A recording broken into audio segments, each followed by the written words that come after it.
احلى فستق كذاب، واديله ادي مع ام حسين. دلع، دلع الكنافه ودلع القطايف، اديله ادي. ايه يعني عشان احنا مش قادرين نجيب الفستق؟ احنا الفستق. احنا الفيديو النهارده بالصلاه على النبي، اللهم صل وسلم وبارك على نبينا محمد وعلى اله وصحبه اجمعين. النهارده برضو نفس الشغل بتاع امبارح يا جماعه، تفريز. الشغل النهارده تفريز برضو. هنعمل ايه؟ هنعمل السوداني، وهنعمله ايه بقى؟ اسمه ايه بس ما الفستق الكذاب. الفستق الكذاب. هنعمل فستق كذاب من السوداني. وهنعمل ايه تاني؟ وهنعمل كزبره، عشان امبارح نسيت اجيب الكزبره احمصها قدامكم واشتحن. وهنعمل بقى مكرونه مرمريه الصغيره، جاهزه تتحمر وبتتشال محمره جاهزه، بتبقى جاهزه لشوربه وجاهزه، بتحطوا عليها طماطم والشوربه، واللي هي المكرونه اللي بتبقى مفلفله كده بالطماطم والشوربه كده. وكل ده هيتعمل لسان عصفور. لسان عصفور هيتحمر برضو. طبعا انا كان عندي كل كيس باخد منه بيبقى شويات شويات، جمعتهم كلهم. والشعريه، طبعا الشعريه برضو هحمصها. تعملوا رز بشعريه، اي حاجه في رمضان تبقى عندكم الشعريه جاهزه. ماشي اهي. وادي مكرونه تانية صغيره. هنحمر بقى المكرونه دي وبحفظها انا في التلاجة او بره التلاجة، بتقعد ما بيحصلهاش اي حاجه. دلوقتي هنبدا بايه بقى؟ انا بسخن الطاسه. بس ده كيلو سوداني اهو. ده كيلو سوداني. طبعا عشان اعرف اعمله احط نصه. يعني اعمل حبه حبه في الطاسه. الله العظيم لا اله الا الله. اشهد ان لا اله الا الله، اشهد ان سيدنا محمد رسول الله. ده يا جماعه بيبقى متحمص. يعني بيتجمد متحمص جاهز، بس نص تحميص. انا بديله تشويحه تاني، وبعد كده هقول لكم هعمل فيه ايه. واللهم صل على النبي. هيتطحن في الخلاط، وبعد كده يعني مش بيتطحن قوي بقى، بيكسر نص تكسيره كده.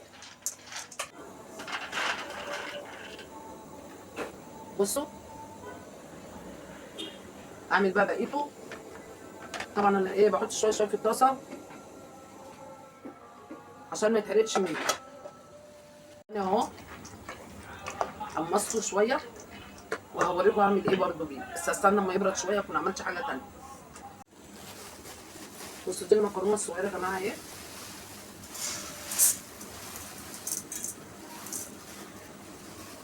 نفس الحكايه. السمن العصفور اللي هو الصغير ده اهو، نفس الحكايه. بحمره وبخليه. اعمل كل حاجه يبقى عندي. الشعريه نفس الحكايه. طبعا لو هتعملوا كشري بقى ما بتبقاش عايزه، يعني انا ما بعمل الكشري بحط المكرونه الصغيره ديت. ساعات بعمل الاسباجيتي مع مع المكرونه ديت. بنبقى عايزينها يعني تتسلق نص سليق. دي الكشري. ما ينفعش مكرونه محمره. يبقى دي بتاعت بتاعت الشوربه. لا اما المكرونه المفلفله المحمره. بتروحوا جايبين المكرونه حاطينها في قلب الحله بتاع نص كيلو مثلا. وبتروحوا حاطين عليها معلقتين شويه صلصه بالطماطم المسبكه وملح وفلفل اسود، وتخرطوا الفلفل حراق عليها او اي حاجه، وتسقوها بقى بالشوربه. يا دوبك الشوربه تغطيها بس، عامله زي الرز. وتقلبوها وتسيبوها تتفلفل بقى، تبقى يا لهوي على جمالها. ده دي نصها كمان. بصوا بقى. بصوا اطلعها لونها ايه رايكم؟ طبعا بتصفوها من الزيت خالص اهي. ده نص كيلو. انزل بيه احمره كله، وبعدين لما اطلعه احط غيره عشان الحاجه ما تتحرقش مني. انت جايبه من كل حاجه كيلو.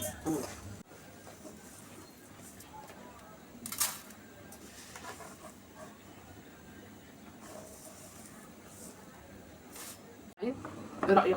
بصي منظر الشعريه. دي دهب دي الشعريه. ما في شعريه تانية؟ اه يا كده. انت بتولدي ولا ايه؟ عشان كل شويه صغيره. انت بتحمر دلوقتي لسان عصفور. اللي حمرت الشعريه اهي قدامكم. عايزين في السحور تعملوا حبه شعريه بسكر جاهزه، كل حاجه جاهزه. صلوا على الرسول. طبعا الطاسه سخنه، فانا بعمل كده بيتحمص. شلته من على البوتاجاز بس بيتحمص برضه اهو. طبعا انا طفيته بس عشان الوش ده، لكن انا لسه بعمل حاجات ومحتاجات. بصوا، اللهم صل على النبي، اللهم بارك يا رب. اهو عصفور اهو. ماشي. وادي المكرونه اللي انا حمصتها. بصوا المكرونه، اللهم صل على النبي، اللهم بارك يا رب. ايه رايكم في المكرونه اهي؟ شويه طبعا. بصوا الشعريه يا جماعه، اعملوا بقى للرز، اعملوا شعريه بسكر، اعملوا اللي انتوا عايزين تعملوه منه. كل سنه وانتم طيبين. انزل بقى بالكزبره. الكزبره امبارح عملت الكمون، حمصته وطحنته قدامكم، وعملت الفلفل الاسود طحنته، وعملت اليانسون طحنته برده وشلته، وكل ده بيض. وناسين ايه، ناسين ايه، ناسين الكزبره.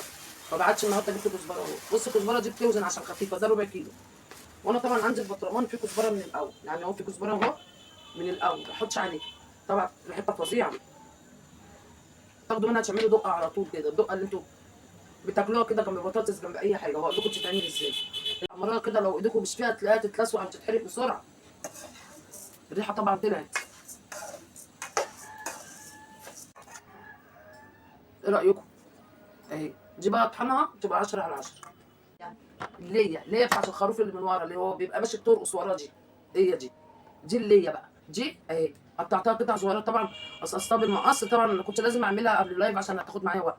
بصوا اهي، كل ما بمسكها كده بلاقي ايديا اتغرقت السمنه. بصوا وريحتها يا سلام، كريم والله العظيم كريم. عايزه اقول لكم الفلاحين عندنا يا جماعه ولا بيشتروا زيت شعر ولا بيشتروا شعرهم كده خيل كده نازل على ظهرهم. بسبب ايه؟ بسبب ان بيستحموا بدهنوا شعرهم بالسمنه البلدي. بياخدوا حته زبده، حته سمنه بلدي كده في ايديهم وتبقى سايحه كده، ودهنوا شعرهم ده كده. بصوا اتفرمت ازاي اهي. اللهم صل على النبي.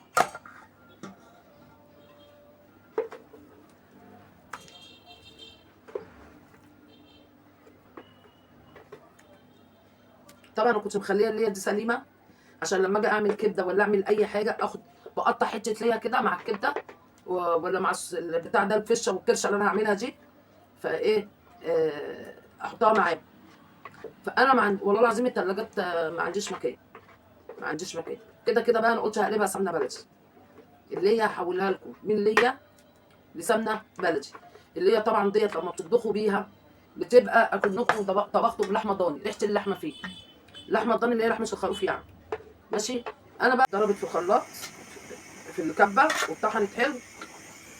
اللي عنده كبه بيسيحها فيه، بيفرمها. دي يا جماعه ما تتفرمش في الخلاط. خلاط السكينه هتلف على السكينه. اللي عنده مكنه بسكويت زي بتاعتنا بتاع الزمان دي اللي بنحط الحاجه من فوق ونفرم، هي دي ممكن تفرم. بس طبعا في حته جلد وحاجات زي كده لازم تكونوا شايلينها. بس انا بدل ما اشيلها واركنها بتسيح، يبقى انا اولى بالسمنه اللي هتنزل منها بقى. وطبعا دي بتهدوا عليها النار برده كده. اول ما تبتدي تسيح هوريكم انا هعمل ايه. معانا الخلاطه اهو تتحمص شويه. اول ما تتحمص هجيب بقى المقصوصه الكبيره دي وانشل الايه، النشين اللي هو اللي اتحمص ده. النشين ده بخليه اكون بعمل كوسه بشوح، بحطه في الدمعه بتاعت الكوسه. بكون عامله حله محشي. هما طبعا ما بيحبوش الحاجات دي. انا اخد شويه رز ليا واحط عليهم شويه ليا من الحاجات دي واعملها، بتبقى جميله قوي. الحاجات دي حلوه قوي. بصوا بقى السوداني مش هطحنه قوي، نص يعني مش هكسره، نص تكسير كده. صلوا على رسول الله. هطلع بقى ده اللي هو اتحمص. طبعا هي اتقدحت اللي هي اللهم صل على النبي اللهم بارك يا رب. بسم الله الرحمن الرحيم، الله اكبر. ده كيلو حليب. بعد ما سليت اللية خالص شلت النشيد دوت. هتشيل الملح بالفلفل هيغلي معاه اكنكم بتقدحوا سمنه، بتسيحوا البتاع دي الزبده، اكنكم بتسيحوا زبده. وبعد كده هتقلب بقى من ليا لسمنه بلدي. يعني عشان كده قلت لك عايزه طبق صغير. بصوا يا جماعه دي طلعتها هعمل عليها ايه؟ ارش عليها شويه ملح وفلفل. دي شويه ملح وفلفل واديله اتش. اتحمصت كده. دي بقى واحنا بنعمل الخضار بناخد حبه منها كده ونروح حاطينها في قلب الخضار. هي ما بتبانش، هتسيح وهتطرى في قلب الخضار، بس بتدي طعم الاكل جميل. نعمل زي الزبده واحنا بنقدحها بقى. الحليب اللي انا حطيته هيتجمع من على الوش وهيعمل مرته. واول ما لونه يبتدي يدي اللون ذهبي كده شويه يبقى هي استوت. ابتدي بقى اعبيها. استنى لما تبرد واعبيها، لان انا عندي بطرمانات جاهزه اعبيها. بكيلو قصدي حليب.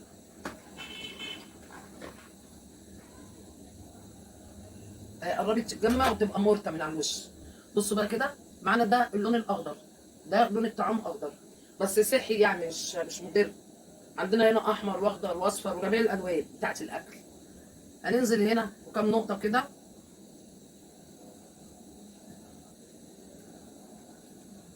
احلى فستق كذاب، واديله ادي مع ام حسين. دلع دلع الكنافه ودلع القطايف، اديله ادي. ايه يعني عشان احنا مش قادرين نجيب الفستق؟ احنا الفستق دقايق هيسخن الميكروويف، وبعد ما يسخن الميكروويف نروح مدخلينه 5 دقايق 10 دقايق في الميكروويف، هياخد بقى ايه يعني التحميصه شويه، يقوم اللون يمسك فيه من على الوش. عمل رغاوي، والرغاوي دي اول ما تديك اللون البني يبقى انت كده كنت بتقدحي زبده، والزبده عملت مرته. هتلاقيها بقى ايه المرته بقى عملت من على الوش بتاع اللبن، وهتبتدي بقى اللية قلبت من ريحه ليا وطعم ليا، بقت ايه سمنه بلدي. طلعيها بقى مرمله بقى كده، وايه سمنه بلدي سمنه بلدي. الكزبرة. الله على الريحه، الله على الريحه والجمال. بصوا يا جماعه، دي بعد ما اتحمصت اديله ايدج. اي ولا زي يعني لو ممكن.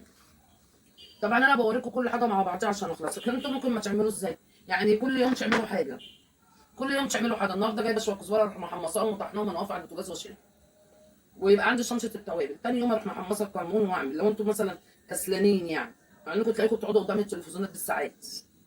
يعني ما عملتهاش امبارح، حمصتها طبعا وبقت جميله وطحنتها، ودي بقى تقعد مستنى للسما بره الثلاجه. لو انتوا جايبين كزبره مطحونه، كمون مطحون، بتاع ده إيه تاني، اليانسون، اي حاجه من الاعشاب ديت واتحطت بره الثلاجه وانتوا جايبينها كده مطحونه من عند العطار، هتشوفوا الطحات تلاقيها مسوسه.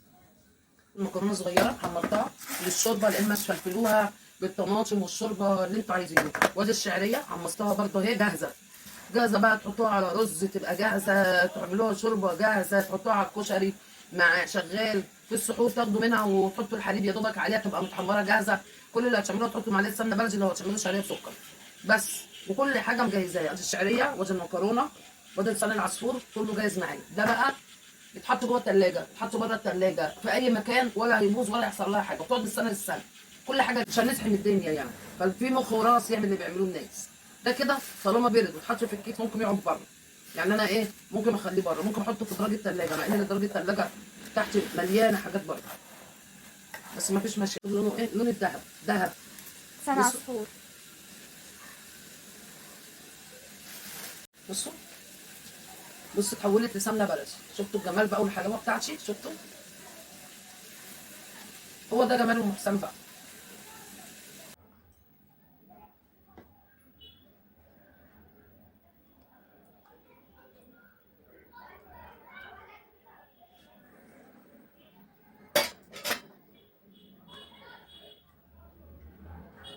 الله، سمنه بلدي. بصوا من كيلو ليا حطيت عليه كيلو حليب. بصوا طلع حبه دقيق، شايفين؟ بس هتبقى سمنه بلدي، سمنه بلدي، سمنه بلدي.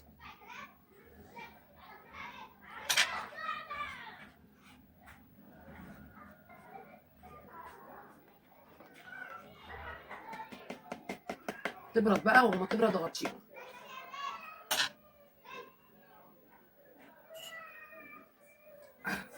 وده النشير اللي طلع من الليا اللي هو ايه اتحمص. الميكروويف تاني يا حبايب قلبي عشان خاطر اللون اللي انا حطيته يمسك فيه، اللي هو لون الطعام.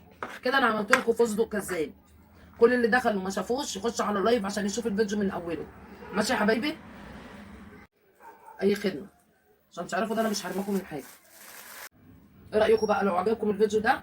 ما تنسونيش بالله عليكم، بالله عليكم اللي بيحب النبي وبيحب ربنا تقدروا تعبي وتقدروا قعدتي، واللي ما لحقش اللايف من اوله يخش يعمل لي لايكات. اعملوا لي لايكات على الفيديوهات بتاعتي الله يبارك لكم. طبعا في فيديوهات انا بنزلها ليا، خشوا اتفرجوا عليها واعملوا لي لايكات عليها، وجزاكم الله خير. واشوفكم ان شاء الله واعمل لكم الاحسن والاحسن، وربنا يخليكم ليا ويديمكم عليا. والف شكر الف شكر لكل الناس اللي بتقدرني واللي بتقول لي كلمه حلوه واللي بيخشوا يعملوا لي لايكات واللي بيفضلوا معايا من اول اللايف لاخره. اشوفكم على خير، والسلام عليكم ورحمه الله وبركاته. اوعى وشاك مع ام حسام، واشوفكم في فيديو جديد.